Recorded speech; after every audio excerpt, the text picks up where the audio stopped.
One of the most common challenges I've experienced and that my clients with one-to-one work have experienced is getting unstuck, changing behavior patterns that they've had for so many years.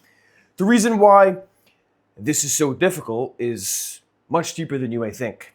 You see, many of us are told that, if you have a hard time breaking patterns, giving up bad habits, changing your ways, it's because you lack willpower or you lack discipline.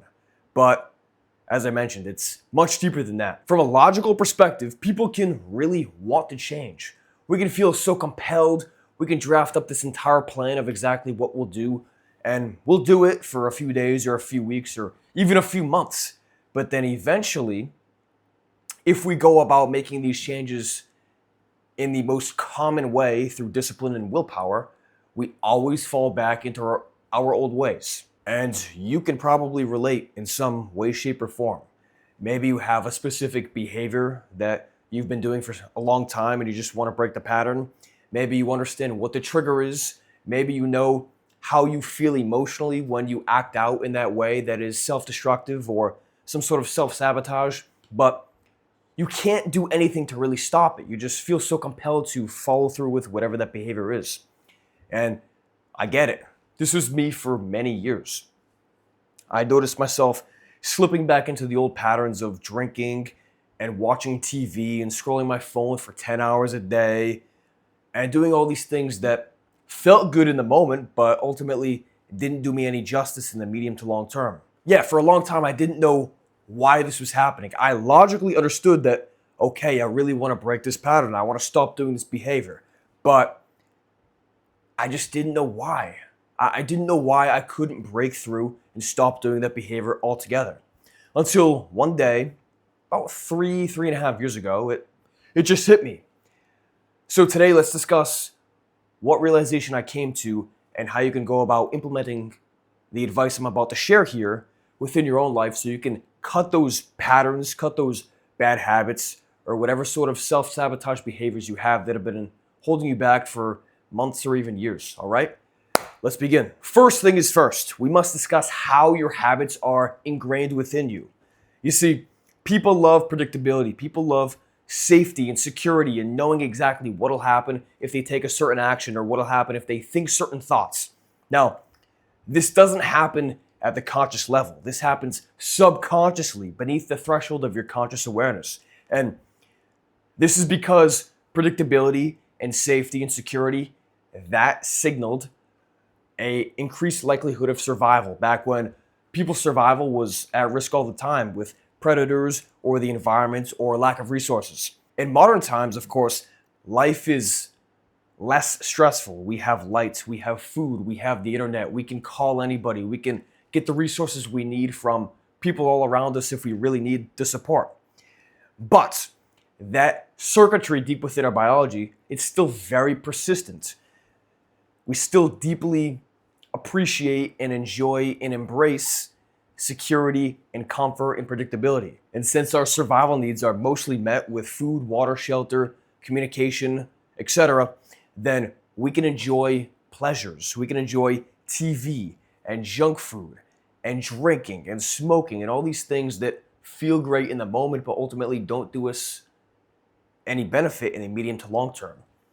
And since we crave dopamine and positive emotions and safe, secure feeling, we tend to overindulge. We do these things a little bit too much to the point where they become patterns deep within us, deep within not only our neurophysiology, but also our subconscious mind. So we expect these hits, you could say, of dopamine within our environment.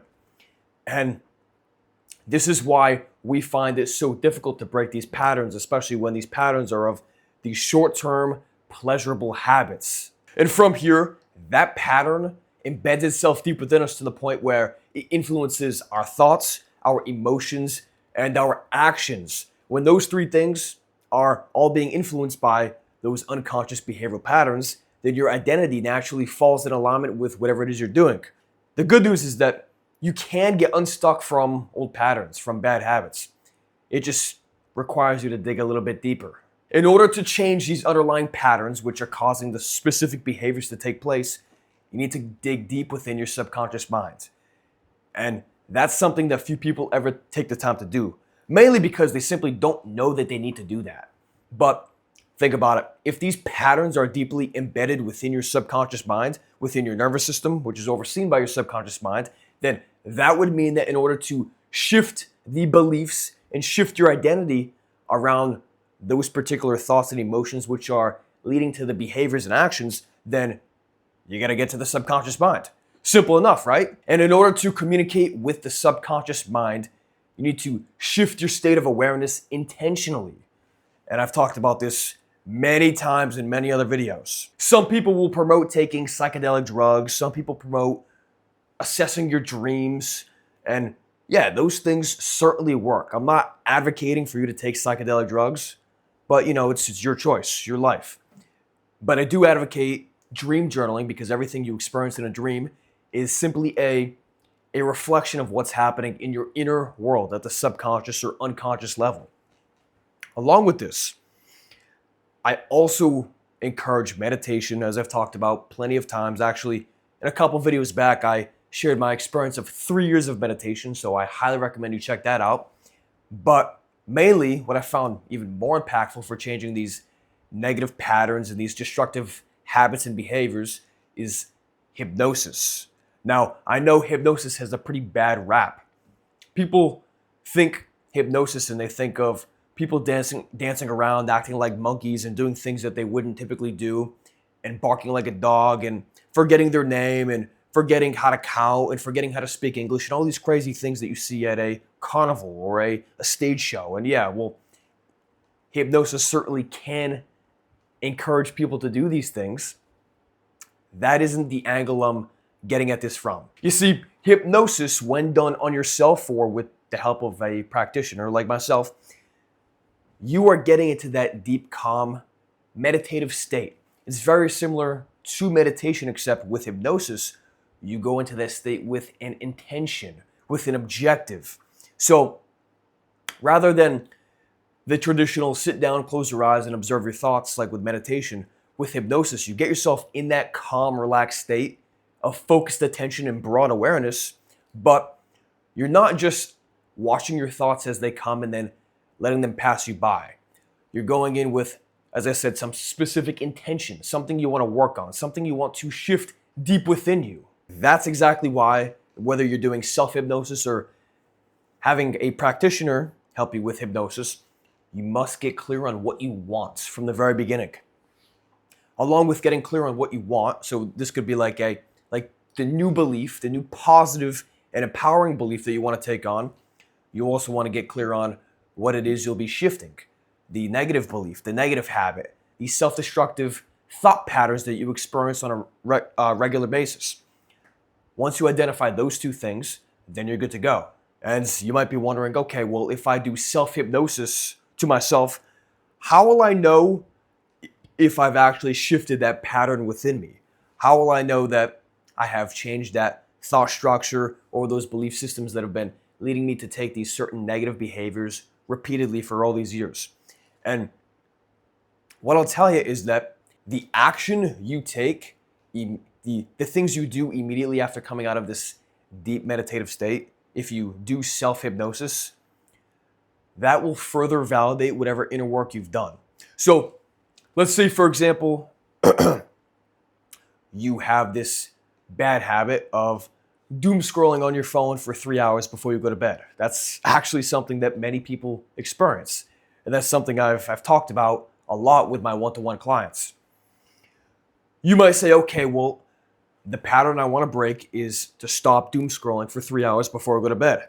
And instead, what I want to do is have this empowered belief that I am a focused and intelligent and curious person who spends my time before bed learning new things, reading books. If you do that inner work, if you get into the deep meditative state with self-hypnosis, you understand what that thought structure and those beliefs are deep within you, you reprogram that with the new empowered belief, but then you come out of it and immediately find yourself just doom scrolling on your phone, then nothing will have happened. This is why I say, and I tell all my clients, I can help you get there. We can do the inner work, needed to facilitate the behavior, but nothing changes if nothing changes.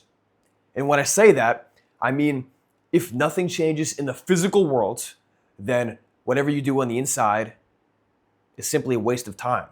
I know I have mentioned before, and you've probably heard other people talk about this, if you change your inner world, then you'll change your outer world. It's like, yeah, if you change your inner world and upgrade those beliefs and those thoughts happening deep within you, then you are priming yourself, you are putting yourself in a more favorable position to make the better decision in the physical world and do the things you gotta do. But ultimately, you have to take action. You need to do things in the physical that reinforce what's happening within you. So yeah, figure out what those destructive patterns are within you, whether they're habits or thoughts or beliefs.